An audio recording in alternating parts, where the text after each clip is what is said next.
తెలంగాణ పంచాయతీ పల్లెపూరులో హస్తం సత్తా చాటింది. తొలి విడతలో 84.28% పోలింగ్ నమోదైనట్లు అధికారులు వెల్లడించారు. తెలంగాణ ప్రభుత్వంతో అమెజాన్ సంస్థ ఒప్పందాలు కుదుర్చుకుంది. సుమారు 58,000 కోట్లతో అమెజాన్ ను రాష్ట్రంలో విస్తరణ చేయనున్నారు. తెలంగాణ బీజేపీ నేతలపై ప్రధాని మోదీ అసంతృప్తి వ్యక్తం చేశారు. ప్రతిపక్ష పాత్ర సరిగ్గా పోషించట్లేదని అసహనం వ్యక్తం చేశారు. అమెరికా ప్రభుత్వం ప్రకటించిన గోల్డ్ కార్డ్ అమల్లోకి వచ్చింది. ఈ మేరకు ప్రభుత్వం అప్పుడే అమ్మకాలను కూడా ప్రారంభించింది. తెలంగాణ విజన్ డాక్యుమెంట్ ఆవిష్కరణపై ఢిల్లీ పెద్దలు రేవంత్ రెడ్డిని ప్రశంసించారు. గ్లోబల్ సమ్మిట్ నిర్వహణ రాష్ట్రానికి భారీ పెట్టుబడులపై హర్షం వ్యక్తం చేశారు. ఇబ్బంది పడ్డ ప్రయాణికులకు ఇండిగో బంపర్ ఆఫర్ ఇచ్చింది. ప్రయాణికులకు 10,000 ఓచర్ను ప్రకటిస్తూ వాటిని ఏడాదిలోపు యూజ్ చేసుకోవాలని కూడా నిబంధన పెట్టింది.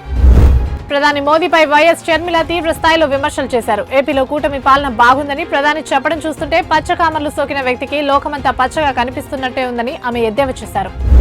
దురంధర్ సినిమాను వీక్షించిన బన్నీ సోషల్ మీడియాలో ప్రశంసల వర్షం కురిపించారు. రణ్వీర్ సింగ్ నటన సినిమాకి హైలైట్ అని కితాబు పలికారు. తన వ్యక్తిగత హక్కుల కోసం AP deputy CM Pawan Kalyan Delhi హైకోర్టును ఆశ్రయించారు. సోషల్ మీడియాలో ప్రచారంలో ఉన్న పలు వీడియోలు, ఫోటోలను తొలగించేలా ఆదేశాలు ఇవ్వాలని కోర్టుకు విజ్ఞప్తి చేశారు. రెండో టీ20లో ఇండియా ఓటమి పాలైంది. సౌత్ ఆఫ్రికా 20 ఓవర్లలో 213 స్కోర్ చేయగా ఇండియా 162 రన్స్కే ఆల్అౌట్ అయింది.